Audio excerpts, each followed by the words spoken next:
And welcome on into the first Scots Sports Show of the 2015-16 academic year. I am your host, Tyler Trumbauer.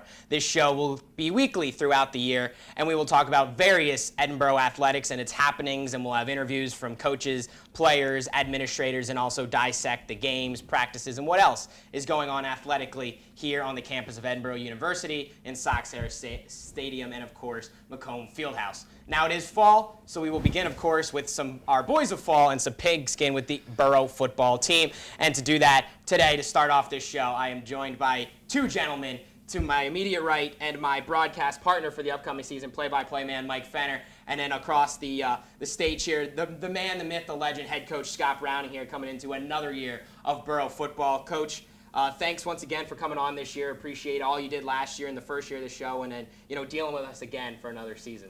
So. We appreciate what you folks have done. You've done a tremendous job. You're extremely professional, and I've seen this show grow.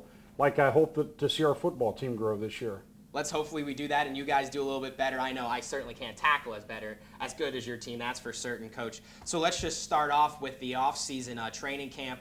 Spring camp, we touched a little bit with you guys here on the Scots Sports Show in March. So let's fill in on the off-season in the summer, the training camp, those two-a-days, those hot summer days. I don't know how hot it actually gets in the Borough, but what was that like? What kind of transpired on the field in the summer months? I thought that training camp went extremely well. We avoided injuries. I think our players left camp with a great understanding of what we would like to do offensively, defensively, as well as special teams. And, I think we've grown together as a football team. I think we're excited. I think we're, like I'd mentioned before, we're healthy, we're energized. And right now, I would just tell you the biggest thing, our players are ready for that first game.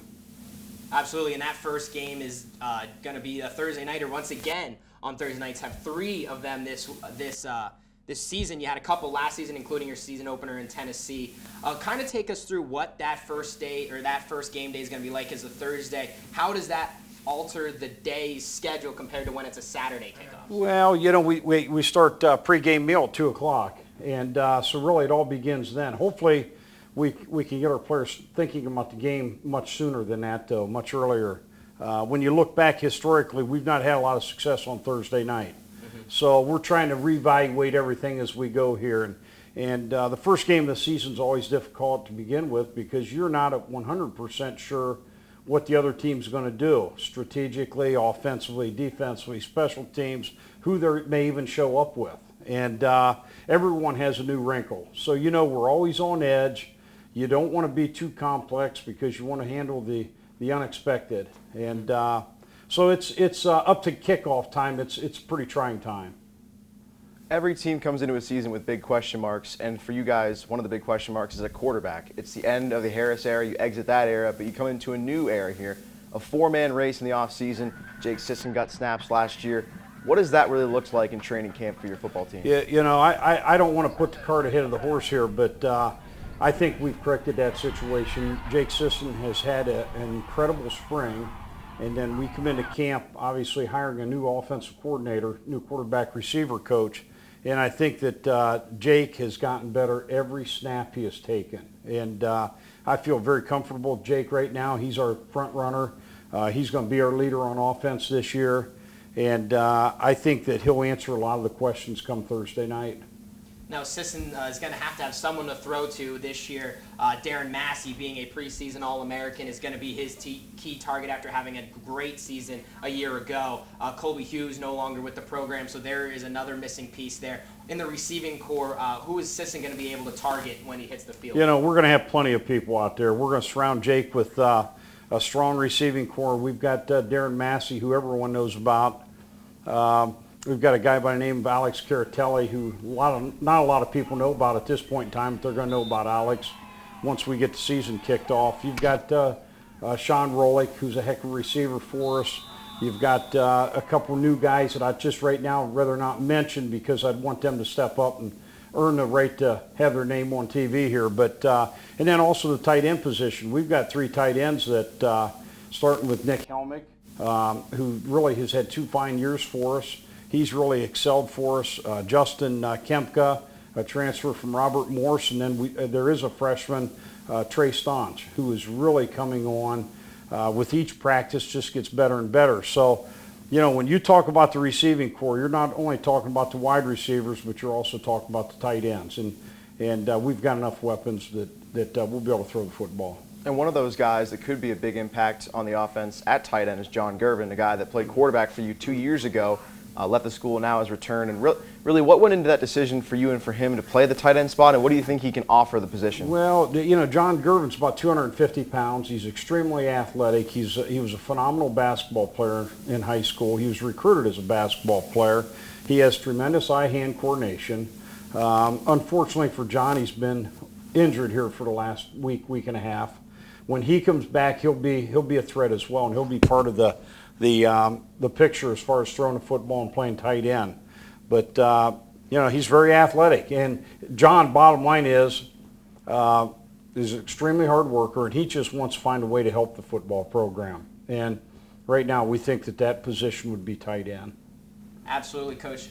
So tight end, part of the offense that has maybe a little bit of another different direction now. Obviously, as you mentioned, we hired a new quarterbacks, receivers coach. Also got another new, that's in Joe Watson, Jack Corey, another coach to come in. He's going to do some tight end, some offensive line stuff, all kind of helping the offensive unit. And then with them taking that kind of position aspect of it, you're going to be calling the plays. So, I know you've done that in the past in your tenure here. So what's that going to be like now that you're going to be dialing it up each down? Well, first of all, the plays will go through me, but everything's going to start with Joe Watson in the box. Joe Watson played for us for 5 years, and it was really through 5 golden years, and we were very strong on offense. We played what I refer to as Boro football, the ability to run the football and throw the football, but start with an attitude up front. And Joe totally understands that concept. And so when we brought Joe in, I knew that we were bringing someone in that was familiar with me, familiar with what needed to be done here at Edinboro to be successful. And, as far as the play calling, a lot of times, most of the time, you do the play calling on Tuesday, Wednesday, and Thursday when you're game planning. Things are laid out. Joe and I have sat down, we've talked, our offensive staff has talked, and it's amazing. You go through it, and we think a lot alike. First, third down, what's going to be the call? First play of the game, what's going to be the call? And we're on the same page. Right. So, there's a lot of similarities. So Joe's going to be a big part of the play calling part of this whole thing. Right, you got that script, and of course the play call is what you're going to be doing against the St. Joseph's of Indiana Pumas. The first ever meeting between these two schools as you signed a home-and-home agreement, and they'll be coming into Sox Harris Stadium on Thursday night. What are your initial thoughts when you look at that team, a team that scored a decent amount last year and had a decent season a year ago? They were very good. They were an 8-3 football team. They beat some fine people. They're athletic. They're physical. They run to the ball extremely well on defense. They have 2 running backs that would be outstanding backs in the Pennsylvania State Athletic Conference. It's going to be a great test for us. It's something I think when the game's over, we're going to be able to sit back and have a good feeling about where we're going to be at this year. And we just need to win again and keep our feet on the ground and play with composure, expect the unexpected, play hard, and good things are going to happen for us. Going back to that running game with the Pumas, Braxton Shelton, the leading rusher in his conference last year for St. Joseph's.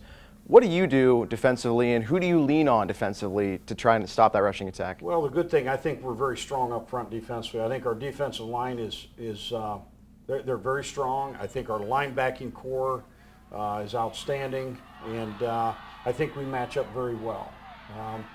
You just got to play hard. You've got to try to do everything you can to stop and not let them have space. And hopefully you stop them before they get going. And what I mean is I want to play in their backfield. And, I think we can be fine. We'll be fine stopping the run. Last season, of course, exiting September, it was a grueling month on your football team with all the traveling, 3 of the first 4 games on the road, and really some long hauls as well. How much different do you think that'll be in terms of an advantage for your team to be resting in their own beds 3 out of the first 4 games? I think it's a tremendous advantage. I've told many people, and maybe I'm speaking more for myself because I'm a little older than the guys that are playing football for us, but I can tell you I don't know that I recovered from the Carson Newman trip last year until about 4 or 5 weeks into the season. I don't bounce back as quickly as I used to, but I think sleeping in your own bed, playing in Scots Harrison Stadium, I think the university has done an outstanding job of promoting this game. I think we're going to have a heck of a crowd. I really look for us to play well, play hard, and then we come back, like you said, the next week and we're back home again. So hopefully we can get things off to a great start.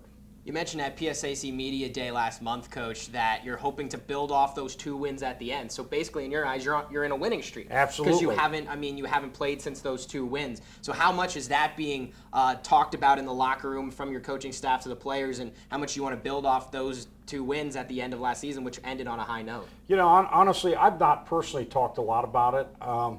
I've talked about this year's team, and I really like this year's team. I think that the university's done some things, not to go into great detail, but we've been able to go out and recruit young men with the high academic standards because as a university, we've given out academic scholarship money, and the out-of-state tuition where it's at being 5% above the in-state. It's really changed our culture with our football program.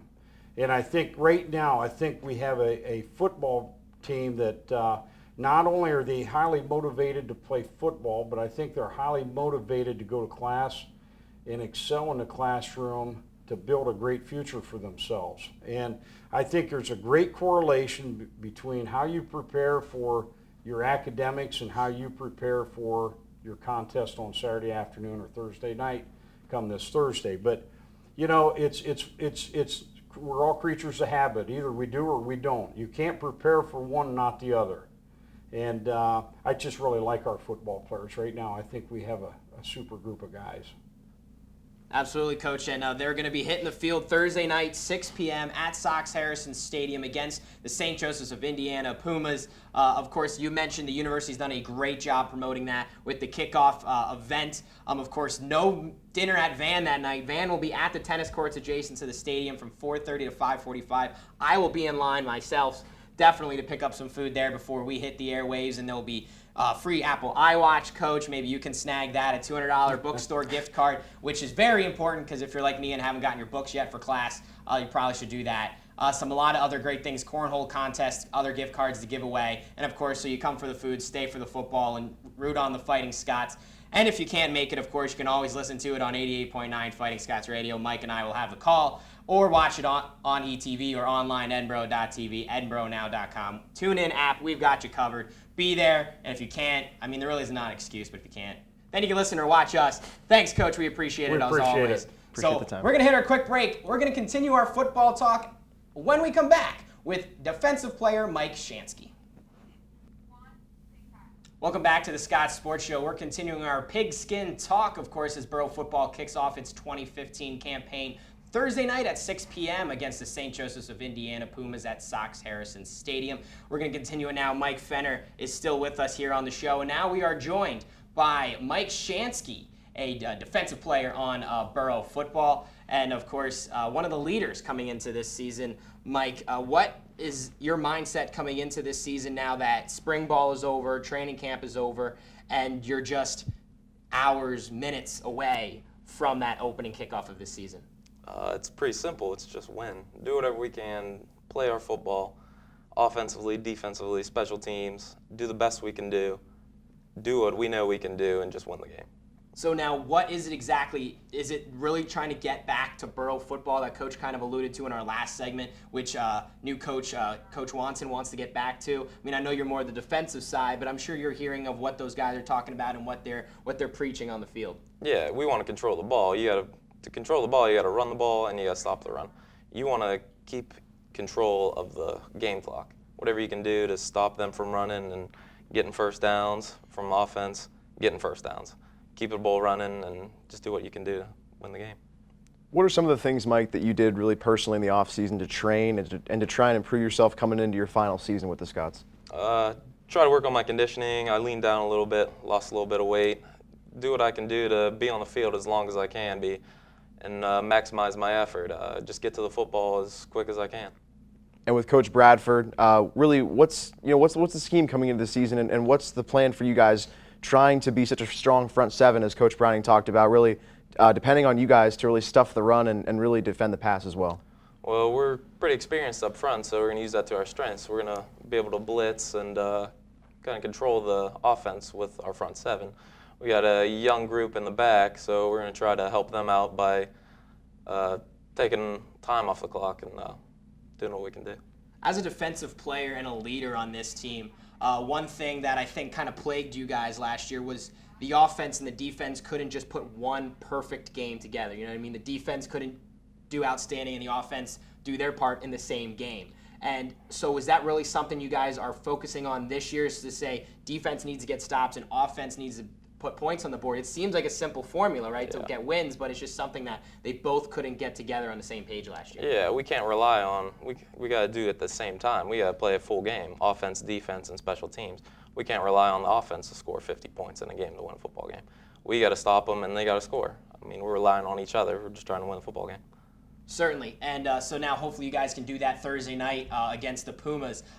How much preparation have you put into these guys? Obviously, that first week's interesting because you kind of know who you're playing for months. Yeah. So you can, is that a good thing, a bad thing? How much thought have you put into the Pumas in St. Joseph's of Indiana?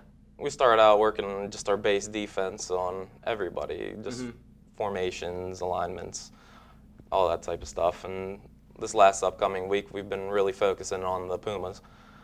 They're a heavy run team. They can pass the ball. They surprise you with some trick plays every once in a while. But I think we're pretty focused in, and we know what they're going to do.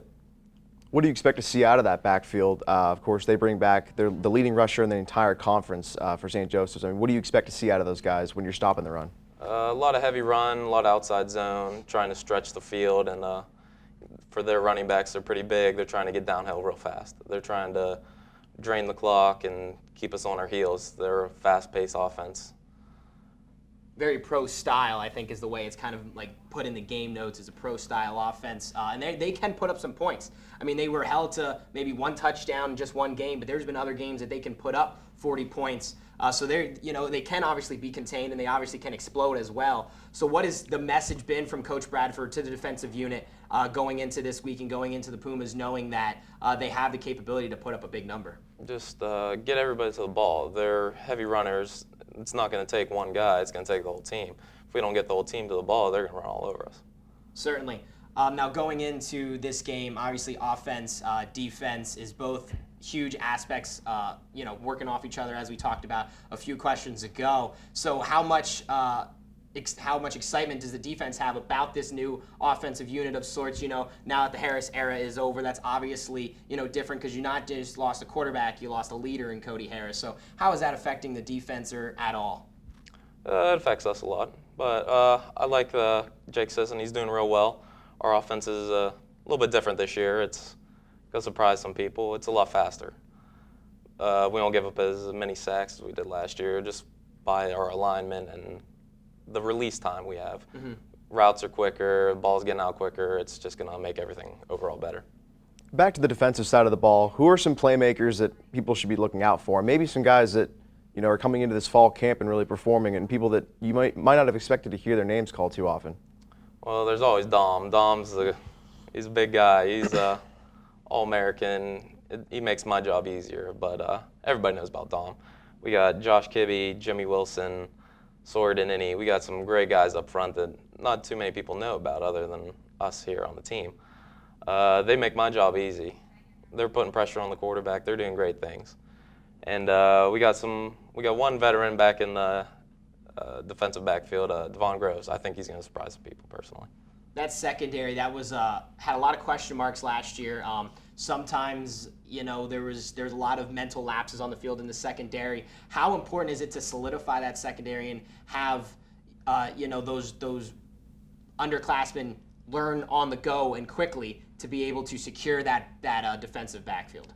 It's very important. We got a lot of young guys back there, but what we lack in experience, we make up for in speed and athleticism. These guys are a lot of new guys coming in. It's going to be hard at first, but I think we're rolling, and these guys are getting it down pat. What are some goals and expectations that you have for yourself and also for the team overall going into the year? Personally, I'm not a big guy on personal stats, but I just want to win. Doesn't matter how, just win the game. Just get those wins. You got the 2 at the end of last year, and hopefully two more, or more than two this year, and to start off with just one at St. Joseph's with St. Joseph's of Indiana coming up on Thursday, Mike. So thanks for joining us today, and good luck Thursday night and throughout the season, and hopefully we'll talk to you soon. Thank you. Appreciate it. And again, that is Mike Shansky of Boro Football. Catch them Thursday night at Sox Harrison Stadium. That's a 6 p.m. kickoff, but come early at 4:30. Dinner courtesy of Van if you got a meal plan, and of course a whole bunch of other fun activities, cornhole contest, free throw shooting contest, gift cards galore. I'll be there. Mike Fenner will be there. We got the call on ETV and WFSC, but you should be there in the stands as well to see it live. And that's all for Boro Football on today's show. When we come back, we'll switch to the pitch with the women's soccer team. We'll be right back. Welcome back to the Scots Sports Show. Now we're moving from football to women's soccer, as their season's going to kick off on Thursday night as well, but they'll be on the road as they visit the Golden Eagles of Clarion, a PSAC West foe, and that will have a kickoff at 7 p.m. So the ladies will get started the same night as their football counterparts. Joining me now to talk about all that to my left is the head women's soccer coach, Gary Kagiavas, and to my right we have a pair of players who apparently are always together. We have Lindsay and Coleen Brodman.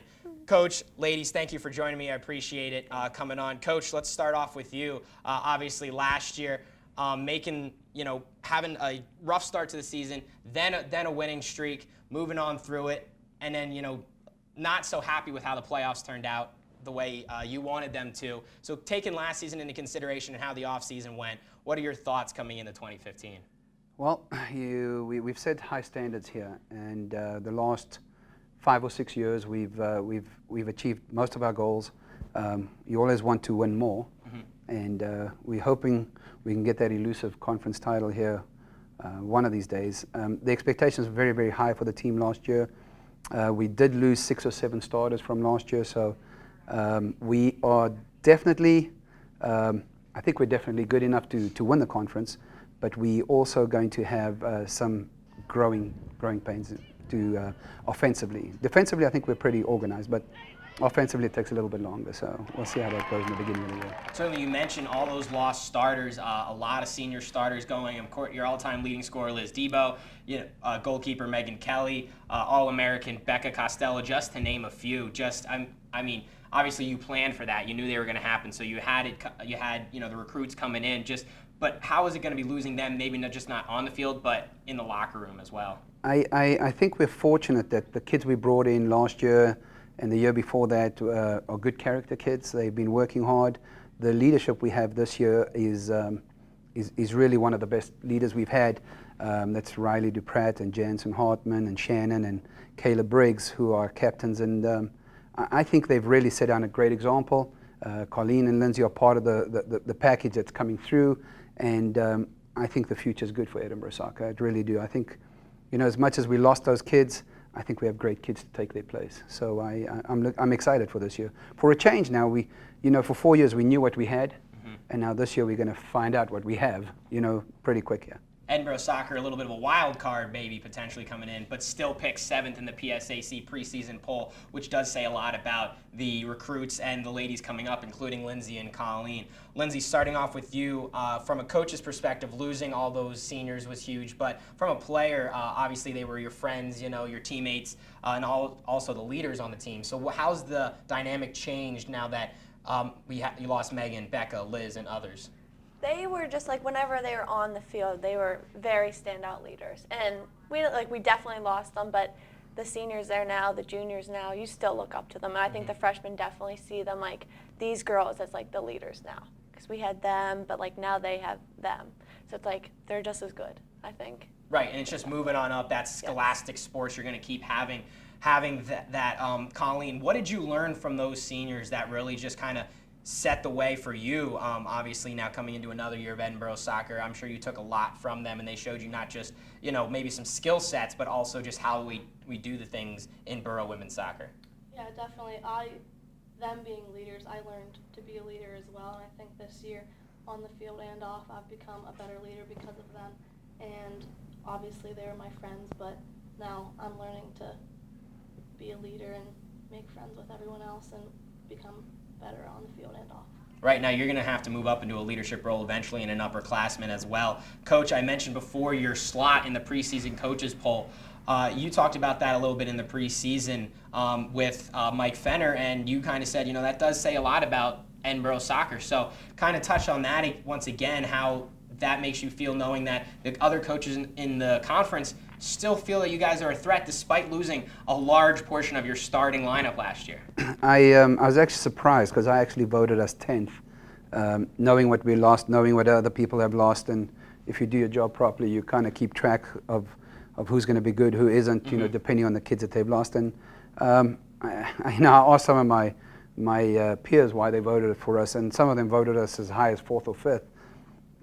And they just said that they know Edinboro program, they know the history of the program, and they believe that even though we lost those kids, that the kids are in place will be good enough to maintain.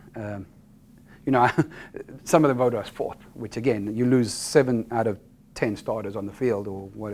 It's a huge chunk of kids to lose, and they still vote us as 4th. So I guess it's respect to the kids we have, and I kind of guess respect to what we've done here over the years. Yep, what you've built as a program, of course, moving forward.